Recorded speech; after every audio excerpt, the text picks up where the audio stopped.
guys, welcome to the first week of workouts video of 2023. I hope you guys are excited because I'm freaking hyped about it. And this one specifically, I kind of wanted to have a little bit more of an intention with this one, and I want to make these workouts a bit more time effective and efficient for all my busy peeps in the world, especially those who are working a 9-to-5 job, because I understand not everyone has the time to spend an hour and a half to 2 hours in the gym every day, nor does I know that not everyone wants to do that, and you don't have to do that in order to see results in the gym. So I want to bring this to you guys for all of my busy people who are still wanting to get fit and healthy in this new year. So I'm going to keep you guys with my same 4-day split just because I personally think it's a really beautiful balance, especially with all of my 6 years of lifting experience. I'm also a certified personal trainer, and I just find it's a really good sweet spot for a lot of different things, not only time-wise and being more sustainable for a lifestyle, but also just even hormonally, especially for women, and making sure that we're not overtraining. So I'm not going to start you guys just on like 2 to 3 days a week, but we're also not going to skyrocket up to like 5 or 6 days a week. So the split essentially is going to be, first day is going to be legs. Next day is going to be complete total upper body. The third day is going to be another leg focus, and then the fourth day is like a full body functional training day, which I find really important to keep in my training, at least just because, one, it's super time effective more than anything, but two, it really helps with my overall athleticism, making sure my cardiovascular system is still very healthy, getting a cardio component in there as well. I'm also sipping on my OxyShred, which I love using this as a pre-workout. This helps so much with my mind to muscle connection, just increasing performance, boosting my energy, boosting my mood, all that good stuff. They make a non-caffeinated version and also a caffeinated version. It also is clinically proven to help with energy expenditure, so this is a great thing to help support a shredding season or a fat loss phase if that's a goal that you have currently. But otherwise, I just mainly use it just for a pre-workout before leg days just because it's so fun. So if you're interested in getting this for yourself for the new year or any other gym supplements, you guys know I work with EHP Labs. My code LIFTFIT10 will save you money and also will directly support me, which thank you so much if you do. They also have great proteins, everything. I obviously use them for all the good stuff. All right, let's get after it.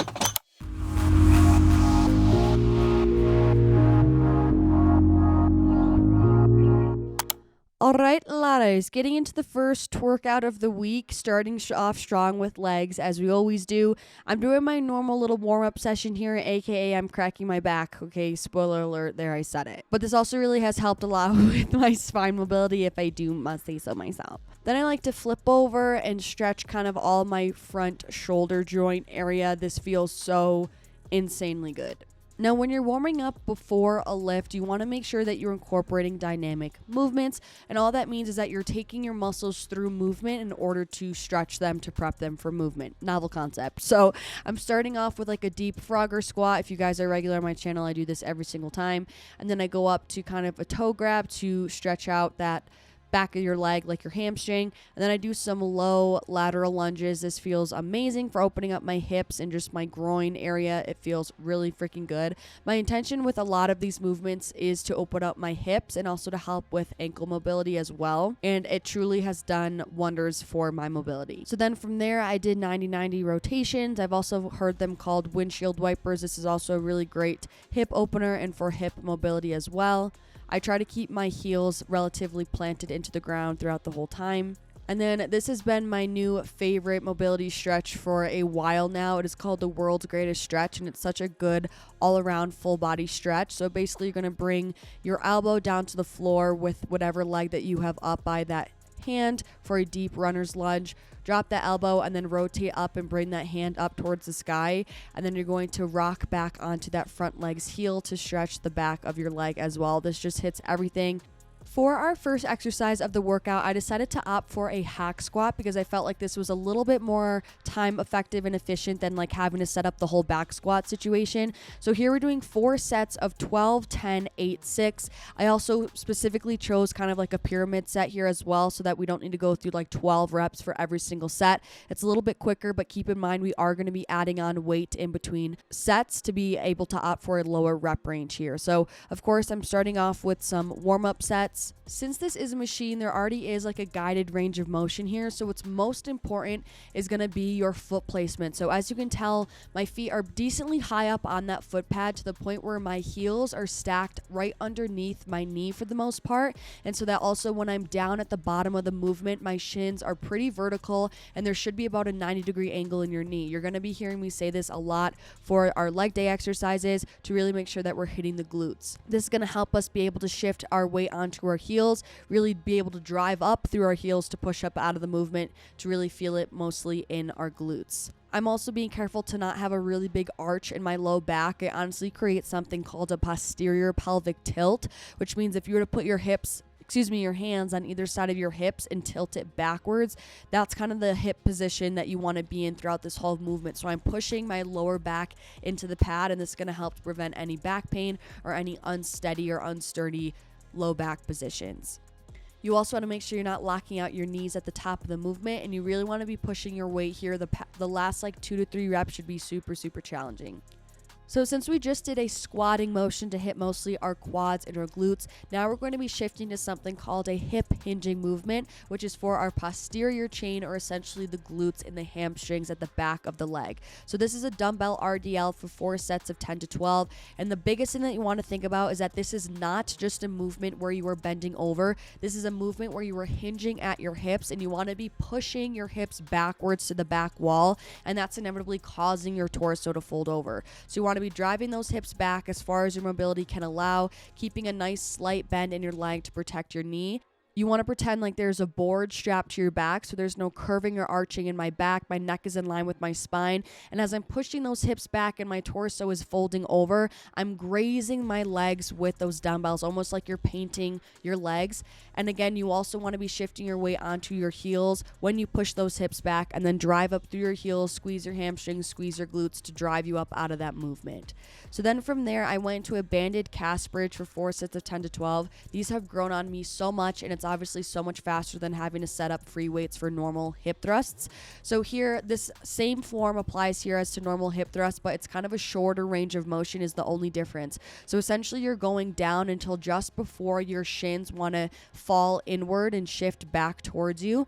You want to stop there and drive back up. The whole point of this is to stay in that glute biased range of motion, or the portion of the movement where there's the most load and torque on your glutes, and it helps prevent your quads from taking over the movement by minimizing knee flexion. So here's me just casually dying, So what's also important in the point of the band here, you want to be pushing your knees outward throughout the whole movement. This is going to help you just get better glute engagement and glute recruitment of all of those little glute muscles as well in the glutes, especially the upper outer portion of the glutes.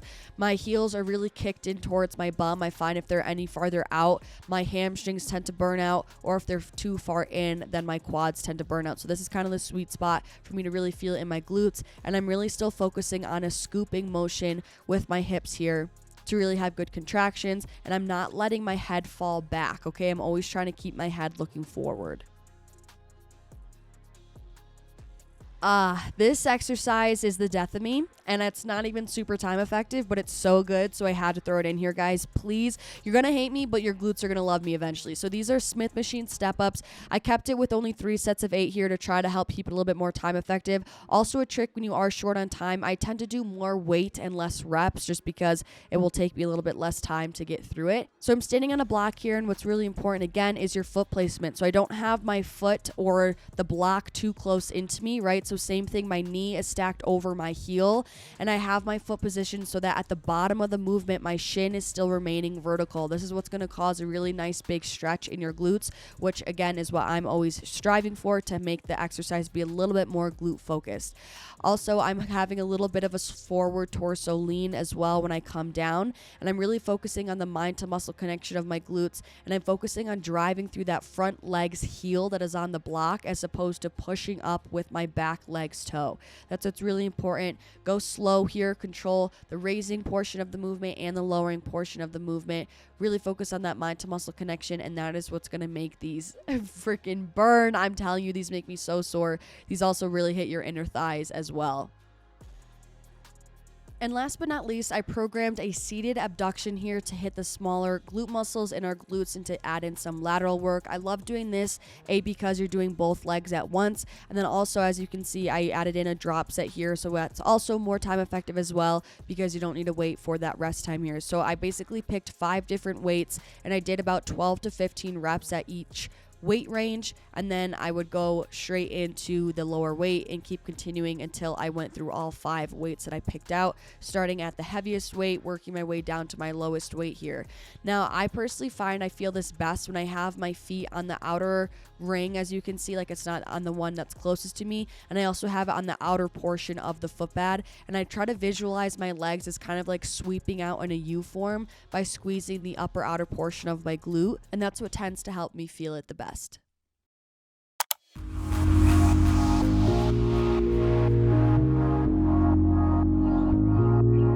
Alright, good morning peeps. AirPods are already in. That's how you know I'm just ready to go today. Welcome to Tuesday. We're hitting upper body today. I am freaking sore from my workout yesterday. I really went hard on legs yesterday, just really pushing till failure. And I'm toast. So we're going to see how strong I feel in this workout. Moving into upper body. So again, doing our same normal warm-up. I feel like I just look dead in that. Anyways, I was so sore. Do you guys see my face? I was literally dying. It's not even funny. Like the people who have foam rolled when they're so insanely sore, no. How brutal it is. But then I did some kind of up and overs with, I just took like this pole that we had in our gym, and I just kind of like to go back and forth. I like to favor one side as well, just to open up the shoulder joint as well.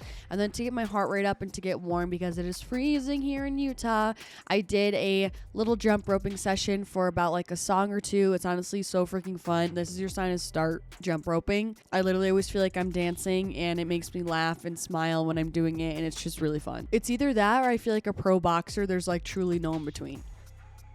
So for our first exercise, we're starting off with a horizontal pulling motion. So this is a seated cable row, 4 sets of 15 here. This one is super easy just to sit down and get going. There's really no setup time or anything like that. So what's most important here is to make sure that we're keeping our elbows in towards our side, and I'm driving that handle right towards my belly button, and I'm not letting my elbows flail out. I'm keeping my neck in line with my spine as well. And as you can see, I am reaching forward when I'm bringing that weight down. This is going to help give us a greater stretch and therefore time under tension to really make sure that we're going through the full range of motion here. And also, another thing that helps me is to pause for a split second at the peak of that contraction when I have that handle in towards my belly button. Now moving into a vertical pulling motion for our back. This is another one with little to no setup time. This is a straight arm cable pull down for 3 sets of 12. You want to make sure that you retract your shoulder blades back and down before you even start the movement, or essentially just drop your shoulders away from your ears to engage your back here.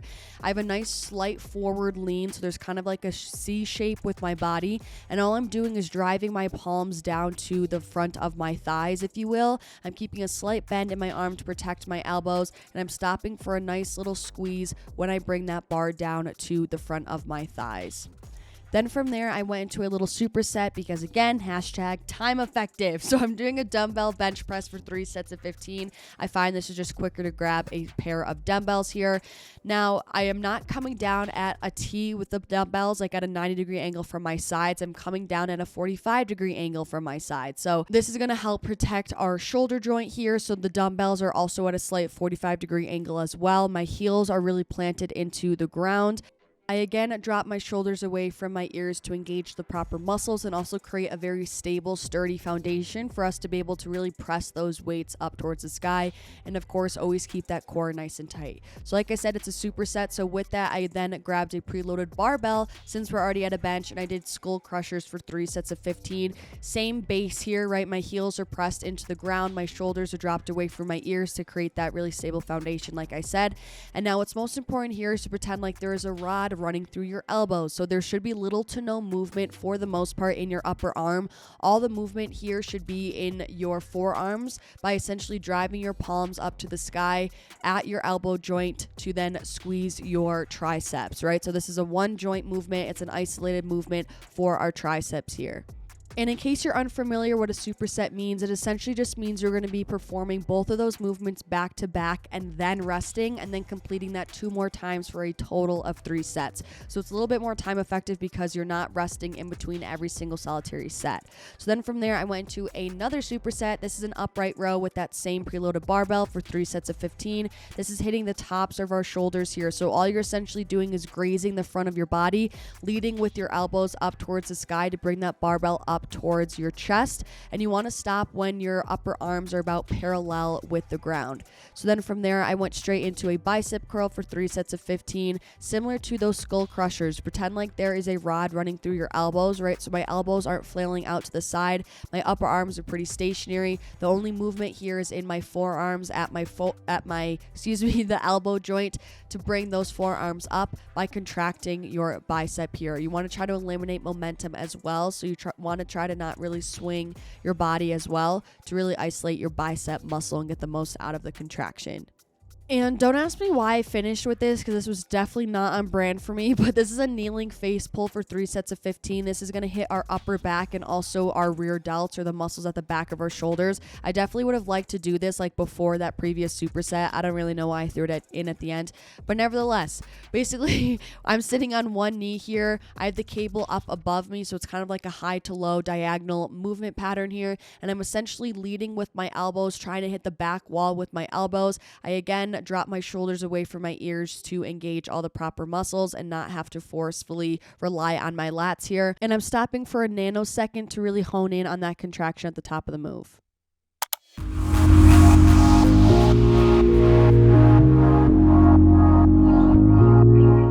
Alrighty, I hope you guys enjoyed this little scene change. This was at an apartment gym actually, but on Wednesdays, dare I say it, I've been doing a little dash of actual cardio. So I've been doing the 12-3-30. Hello, Lauren Giraldo. I don't really know her last name. Anyways, essentially I just am doing like steady state cardio where I put the incline of the treadmill at 12. I walk at 3 miles per hour and I do it for 30 minutes. Harder than I thought.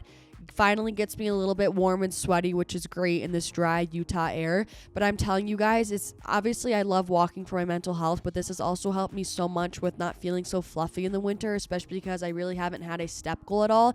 So adding in a little bit of like steady state cardio, like in an organized way, has helped me so much. I've honestly seen great results, and I've just have been loving doing this once a week. So that's just my only workout on Wednesdays, is I'll do an incline walk for like 30 minutes.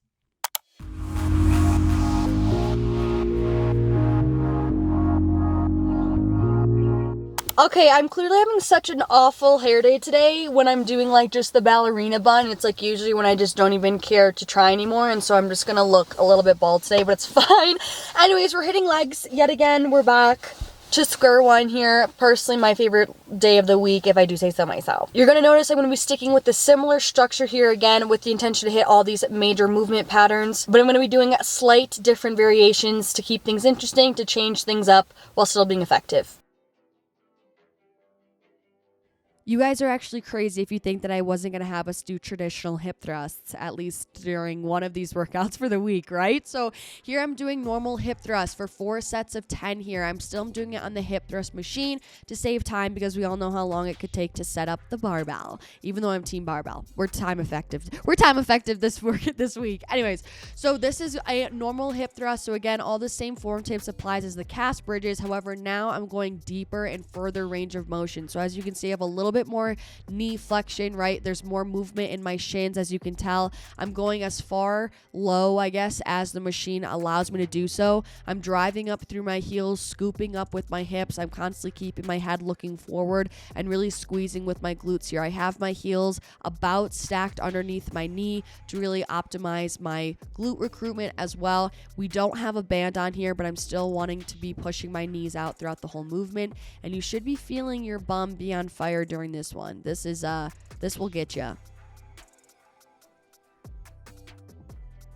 So that was our like thrusting movement pattern, and now we're going into a normal squat variation. So I'm just sticking with a good old barbell back squat for 4 sets of 10 to 12 because I find this can be relatively quickly to just kind of run through, and I also wanted to give us a variation from that hack squat at the beginning of the week. So first thing, number one, I want to say is that the bar should not be hurting your back or your neck. If it is, it most likely is too high up on your neck, hence that it's like resting on your actual spine, and obviously that's so uncomfy.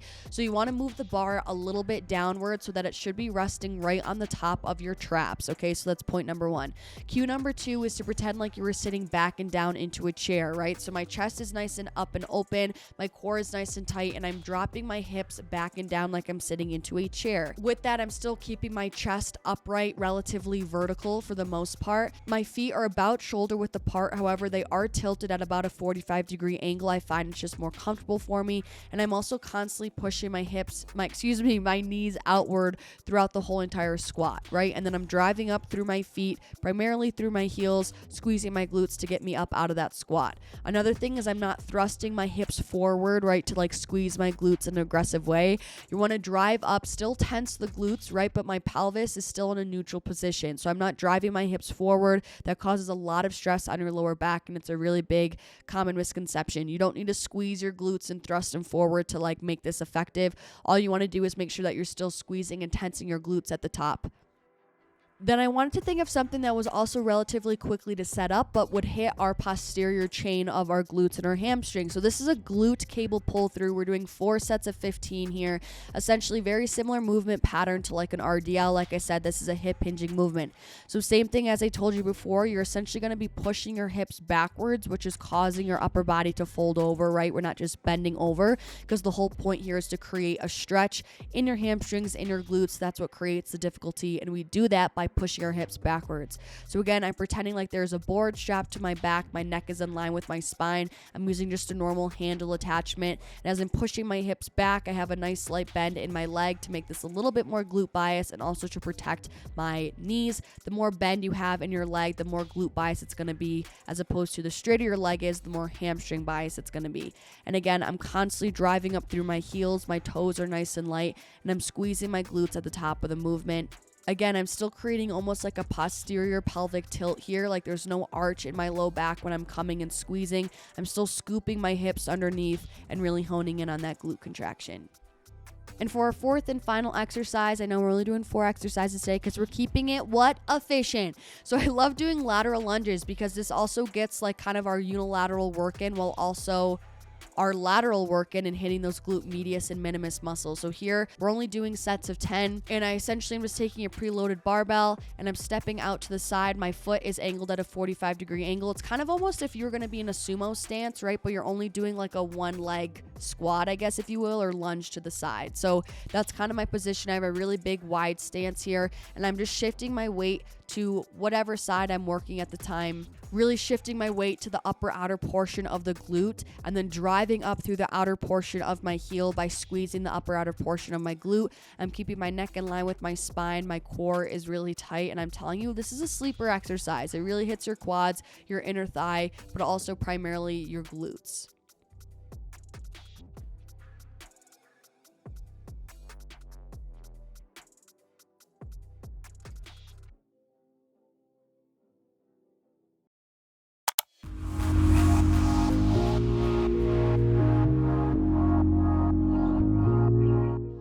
So this day I was so incredibly busy, I literally forgot to record a little intro thing. But anyways, you guys know that Fridays are my full body functional Fridays, and I love them. They're so fun. So essentially we're still doing like an EMOM style inspo inspired workout situation where we're going to be doing 8 different exercises and repeating the whole circuit for 3 times through. So this workout is only like 24 minutes of working time, if you will. And so I'm just warming up with some jump rope because, like I said, it gets me warm and it really gets me ready for this style of training that I'm about to do. So like I said, this is EMOM inspired. So essentially what I do is I set a timer. I just use the interval timer app from the App Store. It's free. And what I do is I will set a working time for 35 seconds and then a rest time for 25 seconds. And I repeat it 8 times for each of the 8 exercises. And so it adds up to 1 minute because each minute it corresponds to a specific exercise. exercise. And some of the exercises are kind of measured by reps, and some of the exercises are measured just by time. And each exercise takes at most 35 seconds. So that's why I just decided to do that timer as the working time. So first I'm starting off with 12 burpee presses. So again, this very much so should be completed in under 35 seconds. And I love this variation, essentially just grabbing a pair of 10-pound dumbbells here. And I'm going into a high plank and then jumping, bringing my feet up towards those dumbbells and then pressing those burpees towards the sky. I'm keeping my core nice and tight. And from there, I went into 20 kettlebell swings. So this is great, again, for a posterior chain. I'm essentially shifting my hips backwards. It's causing my torso to kind of fold over, if you will. I'm keeping a slight bend in my leg. And then I'm essentially powering through my heels by squeezing my glutes to kind of skyrocket that kettlebell towards the front of the room. And keeping a nice tight core is also really important here. And your hands are just hooks for the weight. So the movement is not coming from my arms, right? Like I said, the movement is coming from me thrusting through my heels, squeezing my glutes to launch that kettlebell forward. Now we're moving into 35 seconds of rotating toe tap. So essentially I'm just going until the alarm goes off for this one. This is great for footwork, speed, agility, all that good stuff, overall athleticism. So I'm essentially just trying to keep moving, right? I'm rotating back and forth here. Sometimes I switch up my tempo, and the whole purpose is to try to make contact with each foot every time that you go to raise your leg, while also keeping your head up, right? So this is going to help with footwork. I'm not trying to look at the ball, and I'm constantly trying to stay moving while constantly making contact with the ball. Then for the next minute, we're doing 20 reverse lunges to lateral raises, right? I'm using really light weights again because we're focusing not on strength, but more so on endurance. So you're going down into a reverse lunge, alternating reverse lunges, and then when you come up, you're doing a lateral raise. So I'm keeping a slight bend in my arm to protect my elbow again. I'm not bringing the dumbbells up past where my arms are parallel with the ground. Keeping my core nice and tight, and I'm essentially doing 10 lunges on each leg, but 20 reps in total. For the next minute, this is kind of another one to keep our heart rate up. This is 35 seconds of pop squats with like a little twist. This one is so fun. I don't know why. It just is a little jazzercise one. So essentially I'm doing a little pop squat here and then basically doing kind of like a little side shuffle to rotate and twist. This is great to also help keep your core nice and engaged as well as your legs. I'm driving up through my heels as well when I'm in that squat. Then for the following minute, I did 20 Supermans. This is great for our back and also our low back, our glutes. Really great body weight strength here and kind of just calisthenic work. So essentially all I'm doing is squeezing my glutes and also my back to lift my chest and my legs off the ground simultaneously. Do not underestimate this one. This one burns in such just like an interesting way. I couldn't even explain it if I tried. So again, squeezing our glutes to lift our feet off the floor and also squeezing our back to lift our chest off the floor. I'm kind of bringing my arms in like a windshield wiper motion a little bit because I'm squeezing my lats as well to help lift my chest as high as I can off the floor.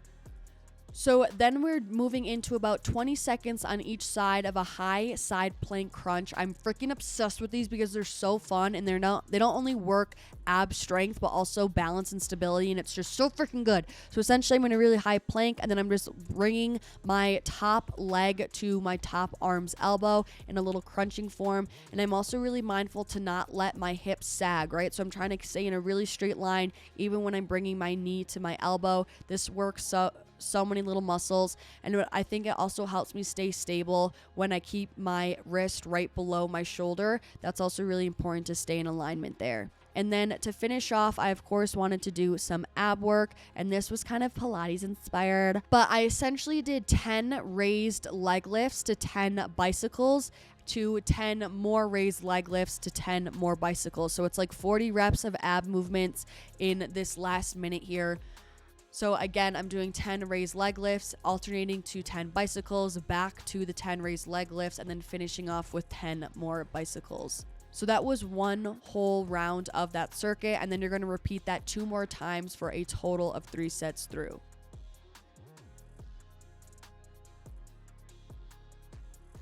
Alright guys, that is it for this week of workouts. Let me know what you thought of this style because I kind of intentionally made this a little bit more concise, a little bit more straight to the point, but let me know if you preferred this style or if you like when I have it be like a little bit more of like a weekly vlog style thing when it's more chatty. I talk to you guys in between workouts. Just let me know, okay? But I hope you guys really enjoyed this and I hope this really was helpful for all my 9 to 5 peeps. I really appreciate you guys taking the time to watch this video and support me and my channel. If you did enjoy it and you want to see more week of workouts, definitely click the like button down below, subscribe, and like I said, if you left a comment letting me know your thoughts and your feedback, I'd really appreciate it. So thank you guys so much. I'm sending you so much love, and hopefully I'll see you in the next one.